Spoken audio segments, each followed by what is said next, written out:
네, 안녕하십니까. 네, 저는 성공메가스터디 국어 강사 윤준호라고 하고요. 저는 고1, 2를 중점적으로 하는 강사고요.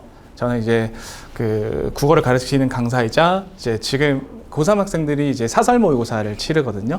그런 이제 모의고사 출제진에 속하 있기도 하고, 이제 그리고 이투스부 교재 이제 검토하는 이제 검토위원이기도 합니다. 그리고 올해부터는 이투스 입시에서 같이 이제 일하면서 관련 자료들도 받고 있는 그런 강사라고 할 수 있겠습니다. 저희 이 프로필 사진이랑 최대한 똑같이 만들려고 살을 많이 뺐거든요. 좀 비슷한가요? 아유, 감사합니다. 감사합니다. 네, 그러면 제가 바쁜 시간 많이 안 뺄게 딱 세 스텝으로 간략하게 제가 설명을 좀 드릴게요. 일단은 내신 출제는요, 중간고사 때는 사실 부교재 범위가 많지는 않았는데 올해부터는 부교재 범위가 조금 늘어났어요. 그래서 이번 기말도 역시 이제 봄봄이라는 소설을 필두로 해서 중세국어 부교재가 시험 범위가 될 것이고요. 기말도 역시 이제 교과서 부교재 그리고 기말 2학기 때 이제 문법은 문장의 표현이라는 그런 이제 범위라고 보시면 되겠습니다. 네, 리뷰를 좀 해볼게요. 기본형 문제는요, 독서는 아주 평이했습니다. 독서는 기본적으로 내용 이해 플러스 학생들이 경제에 대한 이해 그리고 이제 원자에 대한 이해가 어느 정도 이루어져 있으면은 어렵지 않게 해결을 잘 했을 거예요. 근데 학생들이 어려웠던 부분은 오히려 문학이었어요. 문학은 그러니까 개념 암기를 열심히 한 친구들이 다 문학을 잘 볼 수 있느냐? 그건 아니었어요. 그건 이제 나중에 가서 제가 좀 설명을 해줄 수 있도록 하고요. 문법 같은 경우에는 대체적으로 평이했는데 약간 까다로운 지문이 2지문, 그러니까 킬러 지문이 2지문 정도가 있었다라고 보시면 되겠습니다. 그래서 굉장히 좀 평이한 이제 시험이다. 그리고 킬러는 한 4지문에서 4문제, 5문제 정도 조금 명확하다라고 제가 좀 예상을 했었는데 실제 학생들의 평점을 받아보니까 65점이 아니라 58점이라는 평점이 형성돼 있었어요. 그 원인이 뭔지 제가 좀 분석을 해보니까 학생들이 생각보다 지금 작년에 비해서 올해 들어간 창문여고 학생들이 문해력이 좀 많이 떨어져 있다. 근데 이거는 만약 창문만의 일이냐? 그건 아니고요. 지금 학생들의 전반적으로 문해력이 많이 떨어져 있는 상태다라고 보시면 되겠습니다. 그래서 요게 이제 우리 중간고사를 봤던 실제 지문인데요. 문학 지문들을 보시면은 이 단정적 어조, 냉소적 어조, 그리고 추상적 관념의 구체와 객관적 상관물 요 정도가 약간 어려운 이제 문학 개념을 활용한 문제 정도라고 볼 수 있겠는데요. 학생들이 추상적 관념의 구체화는 열심히 암기했어요. 우리 학생들도 제가 제 수업을 들었던 학생들도 요 개념을 모르는 게 아니에요. 다 알아요. 근데 시험장에 들어가서 그럼 너가 그 지문에서 추상적 관념의 구체화라는 표현을 어떻게 찾아낼 거냐라는 질문을 했을 때 그 답변을 못하는 친구들이 많아요. 그래서 요 문학 개념에서 실수를 많이 한 친구들은 뭐냐면은 문학 관련한 개념은 잘 숙지하고 있지만 지문에서 어떻게 찾을 것이냐라는 내용은 좀 다르거든요. 그러니까 활용 능력을 길러야 되는데 이게 안 길러졌던 친구는 이제 좀 어려웠을 거라고 생각을 해요. 실제로 저희 학생들도 요 문학에서 어려움이 있었어가지고 첫 이제 모의고사다 보니까 첫 시험이다 보니까 학생들이 문학에서 고민을 엄청 하다가 뒤에 사실 문법은 쉬움에도 불구하고 이제 문법에서 시간이 막 3분, 5분 이렇게 남아서 자기의 예상보다 시험을 못 쳤던 학생들이 많았거든요. 그래서 학생들이 좀 여유 있게 문제를 풀기 위해서는 문학 개념을 내가 지문에서 어떻게 찾을 것인가에 대한 활용 능력이 좀 필요하다. 그거를 그거는 좀 쉽게 길러지는 게 아니거든요. 한 2달 정도의 커리큘럼으로 학생들이 좀 학습을 해줘야 늘 수 있다라고 생각하시면 되겠습니다. 요거는 문법인데요. 문법은 일반적으로는 평이했어요. 근데 2지문 정도가 킬러 유형으로 나왔었는데 26번 지문 중에 요 지문 내 하나가 킬러 지문이었는데 이 창문여고는요. 일반적으로 좀 다른 학교보다 문법이 조금 까다롭거든요. 근데 올해는 이제 의문 변동이 생각보다 쉽게 나왔어요. 근데 2지문은 작년처럼 어렵게 나왔었는데 요 지문이 의문 변동에 대한 개념이 아니고요. 의문 변동에서 조금 벗어난 음절의 유형에 대한 개념이에요. 그러면 학생들이 그 교과서에 들어가 있는 음 변동의 개념에 더해서 요 음절의 유형에 대한 개념을 학생들이 지문에서 만나서 요걸 이해해서 풀 수 있어야 학생들이 문제를 해결할 수 있는 방향이라고 보는데요. 거의 대부분의 학생들이 많이 틀렸어요. 근데 요거는 어떻게 극복을 하냐면은 요거는 제가 이제 창문여고를 4년 정도 해서 좀 아는 얘기이긴 한데, 이 선생님들이 킬러짐을 낼 때 활용하는 그 파트가 있어요. 활용하기 좋아하는 그 부분이 있는데, 그거는 이제 제가 좀 열심히 연구를 해서 이제 한 거라서 이제 말씀드리기 어렵고, 근데 그 부분에서 역시나 올해도 킬러 지문에서 그걸 활용을 하더라고요. 그래서 제가 이제 시험 직전에 봤던 모의고사를 보시면은 음절을 발음할 수 있는 언어의 단위인데 음절 유형에 대한 분류에 대한 문제를 파이널 모의고사 때 출제를 했어요. 근데 그게 똑같이 출제가 되고 있더라고요. 그럼 요 학생들은 기말 때도 어차피 선생님이 똑같으니까 킬러 지문도 제가 이제 그 알고 있는 그 파트에서 같이 출제를 하실 거예요. 그렇기 때문에 기본적인 문제 개념을 숙지한 후에 활용 연습을 심화 과정으로 미리 좀 나가줘야 돼요. 그래서 보통은 내신 대비를 한 달 정도 잡거든요. 근데 문학 독서는 제가 한 달로 잡는데 문법은 6주로 잡아줘요. 남들보다 2주 정도 미리 해서, 그러면 그 2주 미리 한 그 틈에는 뭘 하냐? 저희는 요것과 같은 문제들을 미리 풀어오는 심화 과정을 거친다. 그렇게 해야 문법에서 어려움이 없다라고 보시면 되겠습니다. 그래서 제가 총평을 하자면요, 요 학생들 중간 때 좀 아쉬웠던 친구들은 문학 개념 활용을 잘 해줘야 돼요. 그러니까 학생들한테 물어보면은 너는 감정이입이 뭐야? 감정이입은요, 그 화자의 감정이 이입된 거예요. 그냥 그 피상적으로 다 이해는 해요. 그럼 너는 감정이입을 지문에서 어떻게 찾아? 라고 물어보면은 약간 얼버무려요. 그러니까 학생들이 굉장히 좀 뜬구름 잡듯이 알고 있다는 거예요. 감정이입이 뭐야? 그럼 조건 잡아야지. 나의 감정과 그 대상이 얘기하는 감정이 같을 경우에만 감정이입이야. 공감각적 심상이 뭐야? 조건 2개 있지? 이런 식으로 학생들이 그 개념을 그 작품 속에서 어떻게 찾을 것인가에 대한 연습이 되어 있어야 돼요. 그래서 이런 연습을 이제 2달 정도 할 거고요. 그리고 문해력이 좀 중요해요. 이 문해력은요, 학생이 내신에서 암기를 열심히 도울 수 있는 방향이냐, 그건 아니고, 학생이 이 시험지를 받았을 때 제가 그 공부했던 개념 암기를 실수 없이 처리할 수 있는 문제 해결 능력을 기른다라고 생각하면 되는데요. 이거는 사실 학생이 머릿속으로는 내가 이 문학 작품을 어떻게 읽은 것인가는 다 알고 있어요. 근데 실제로 문제에 적용할 때는 학생이 느낌대로 풀어요.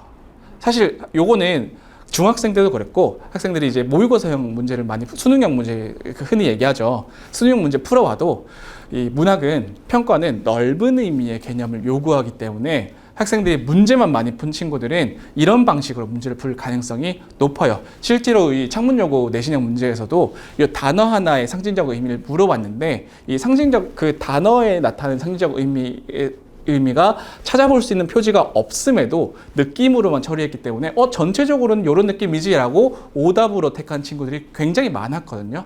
그래서 지금 학생들은 문해력 태도를 개선하는데 어떻게 개선하느냐, 문제를 많이 푼다고 개선되는 게 아니에요. 전 항상 얘기해요. 1학년은 문학 문제를 많이 풀면 그냥 많이 푼 애밖에 안 된다. 차라리 하루에 2지문만 풀더라도 어떤 포인트를 봐야 될지 정확한 접근 방법에 따라서 푸는 게 훨씬 도움이 많이 된다라고 얘기를 해요. 그러니까 간단하게만 얘기하자면은 학생들이 현대시 지문 하나 읽잖아요. 그럼 굉장히 뭔가 중요한 단어, 상징적인 단어에 많이 꽂히거든요.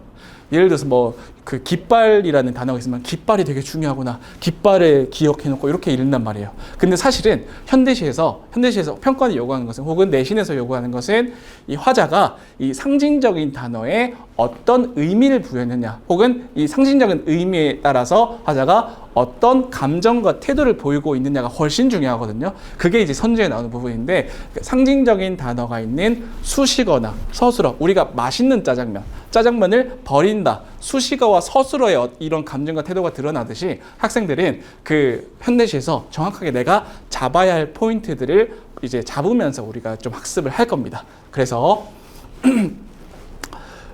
넘어갔구나.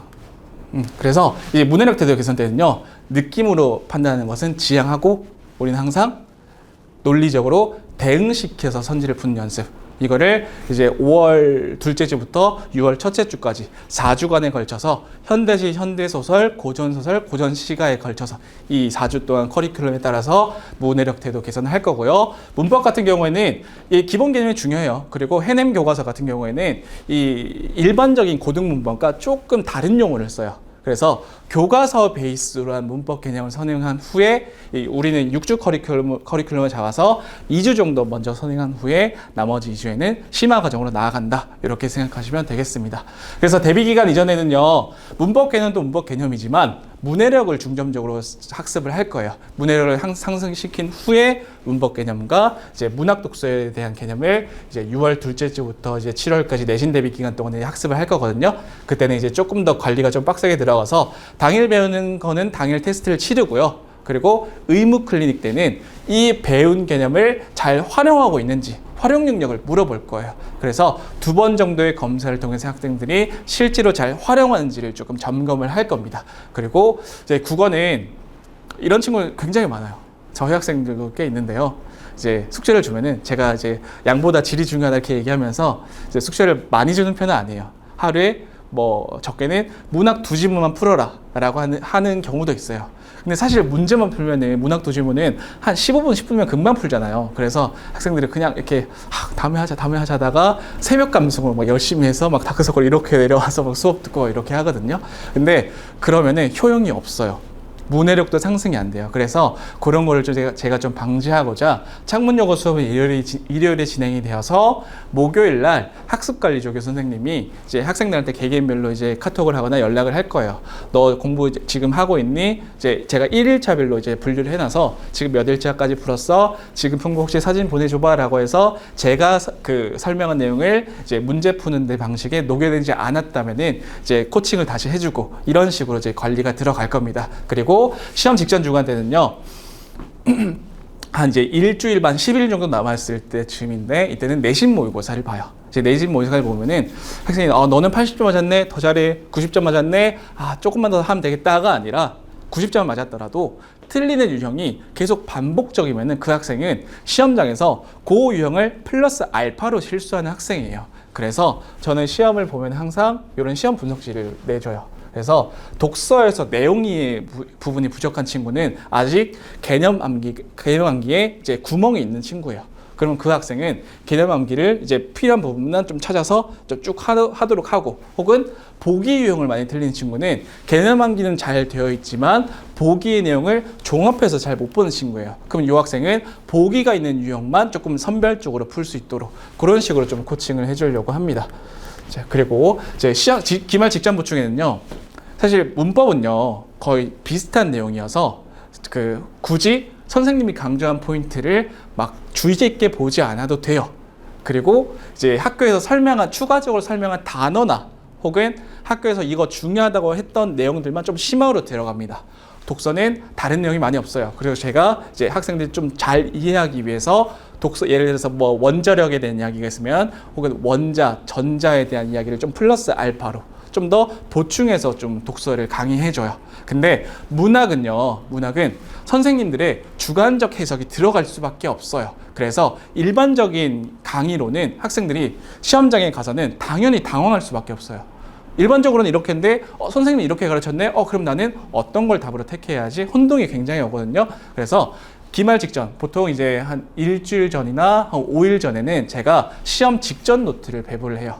시험 직전 노트는요, 선생님들의 필기를 다 모아서 공통적으로 요 부분들은 공통적으로 강조가 있네. 이 선생님은 요걸 설명했는데 이 선생님은 설명 안 하고 있네. 그럼 요 부분들은 조금 덜 중요하지만 3명 다 이제 강조한 부분들은 굉장히 중요하니까 요거는 반드시 알아놓고 가자라고 하면서 이제 첫 번째는 일반론적인 문학 암기, 두 번째는 선생님들 주관적인 해석이 들어간 것. 요걸 이제 열심히 2회 도구로 암기를 하면서 이제 선생님의 관점에 맞는 문학 학습이 완성되는 겁니다. 그리고 문법 같은 경우 독서 필기도 이렇게 나와 있고요. 문법 같은 경우는 항상 체크리스트를 줘요. 학생들이 보통, 그리고 이제 창문영어 같은 경우는 문학도 있고 독서도 있고 문법도 있으니까 개념이 굉장히 산발적이에요.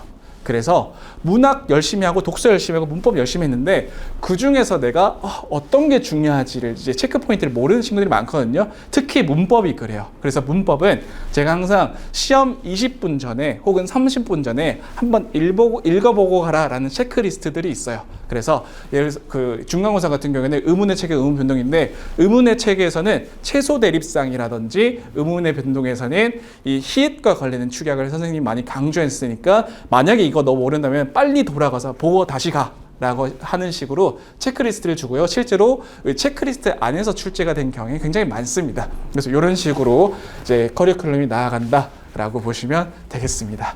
네. 그래서 저는 항상 이 직전 노트나 이 성적 분석이 사실 쉬운 작업은 아니에요.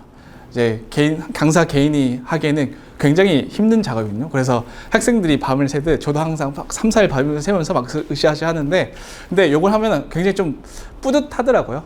제 욕심 때문에 하는 건데 이제 아무튼 좀 자랑 아닌 자랑을 좀 하고 싶어서 같이 좀 넣었습니다. 네, 여기까지가 제 이제 그 간담회였고요. 혹시 지금 시간 관계상 질문은 제가 못 받지만 궁금한 게 있으시면은 학원으로 연락 주시면은 제가 좀 상담 드리도록 하겠습니다. 네, 여기까지입니다.